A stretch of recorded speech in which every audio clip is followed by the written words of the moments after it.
খাদ্যে বিষক্রিয়ায় আক্রান্ত হয়েছেন ইসরায়েলের প্রধানমন্ত্রী বেঞ্জামিন নেতানিয়াহু। তবে বর্তমানে শারীরিক এ অবস্থা থেকে সুস্থ হয়ে ৩ দিনের বিশ্রামে থাকবেন বলে জানিয়েছে নেতানিয়াহুর কার্যালয়। রবিবার এক বিবৃতিতে এ তথ্য জানিয়েছে ইসরায়েলের প্রধানমন্ত্রীর কার্যালয়। পরবর্তী ৩ দিন বাড়িতে বিশ্রামে থেকেই তিনি তার দায়িত্ব পালন করে যাবেন। রবিবার তারা কথা জানিয়েছে।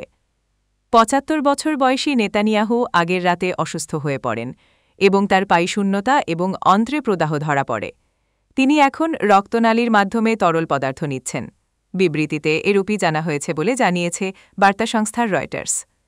তার চিকিৎসকদের নির্দেশনা অনুযায়ী প্রধানমন্ত্রী আগামী ৩ দিন বাড়িতে বিশ্রাম নেবেন এবং সেখান থেকেই রাষ্ট্রীয় দায়িত্ব সামলাবেন, বলেছে নেতানিয়াহু। ইসরায়েলি এ প্রধানমন্ত্রীর দেহে ২০২৩ সালে একটি পেসমেকার বসানো হয়েছিল।